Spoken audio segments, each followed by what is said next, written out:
During the early 1800s, white immigrants began moving west of the St. Croix River into land held by American Indians. Though their numbers were relatively small, they were eager to use the land for farming and industry. They wanted to move further west, deeper into Indian land. Influential men, including Henry Sibley and Alexander Ramsey, convinced the U.S. government to negotiate the purchase of land from American Indian groups living in the region.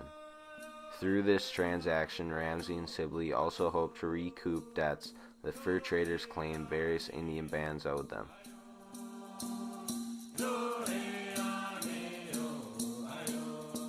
By the late 1850s, both the Sisseton and Wahpeton bands of the Dakota were in difficult situations. Animals that they had hunted for food and trade were not abundant enough to support their people. Some groups saw selling their land as a way to gain resources. A land cession treaty with guaranteed annuity payments could help them through these tough times and, for some Dakota, offered a way to rebuild their communities. In July of 1851, Sibley, Ramsey, and Federal Commissioner Luke Lee chose Traverse des Sioux as the site for treaty negotiations. It took several weeks for enough representatives of the Sisseton and Wahpeton bands to arrive. Once they had arrived, however, it did not take long to come to an agreement. The Dakota were in a very weak bargaining position because they believed that if they did not sell their land, the United States would take it.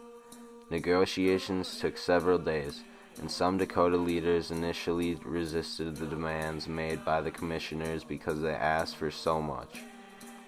But in the end, the Dakota gave in. On July 23rd, the Dakota signed the treaty with the government commissioners. The treaty had three primary results. First, it ceded much of the southern and western portion of Minnesota to the U.S. for about 7.5 cents an acre. Second, it provided for a reservation of 10 miles on each side of the Minnesota River. And finally, the treaty arranged for payment to the Sisseton and Wahpeton bands for the land they had ceded. They were to receive a portion of the money immediately. Some funds were set aside for the construction of schools and other services. The rest was to be placed in an account managed by the federal government. From that account, the bands were to receive an annual interest payment in both cash and goods. After the Dakota leaders had signed 2 copies of the treaty, they were directed to a third piece of paper held by Joseph R. Brown, a prominent fur trader. All but 2 of them also signed this agreement. As settlers headed west in the middle of the 19th century, nations of Native Americans wanted them to keep their distance and their foreign diseases away. The United States wanted permission to build trails and other forts in Indian territories. The result was the Treaty of Fort Laramie of 1851.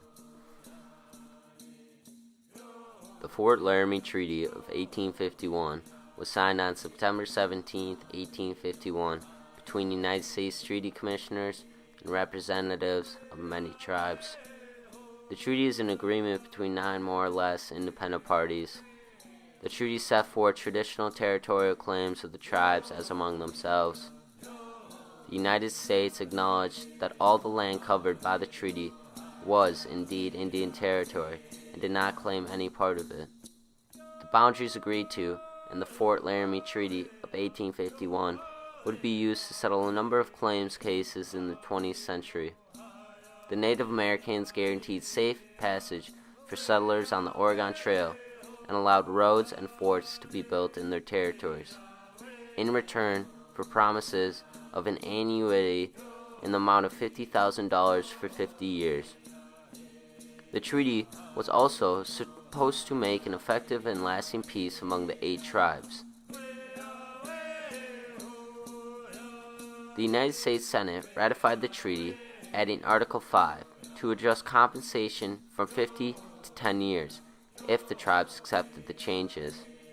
Acceptance from all the tribes, with the exception of the Crow, procured. Several tribes never received the commodities promised as payments. and their treaty was broken almost immediately after its inception.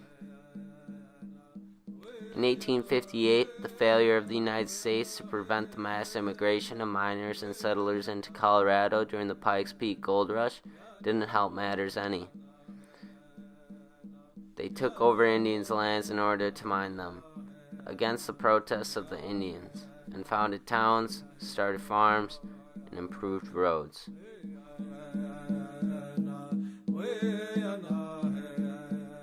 Following the treaty, Sibley, Ramsey, and Lee negotiated a similar treaty at Mendota with other Dakota bands, which was signed on August 5th. In the decade after the signing of these treaties, over 100,000 white immigrants moved to Minnesota to live on the land that indigenous peoples had ceded.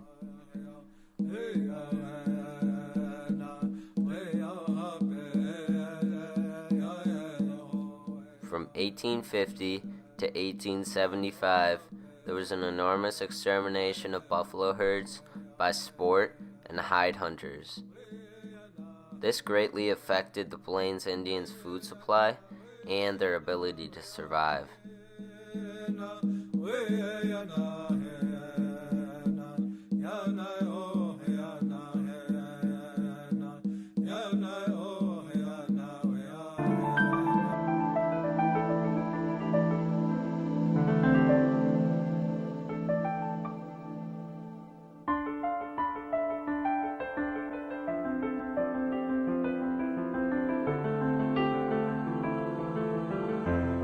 By the turn of the century in 1900, most remaining Native Americans in California, like other Native Americans, had been forced, tricked, or paid to leave their ancestral lands.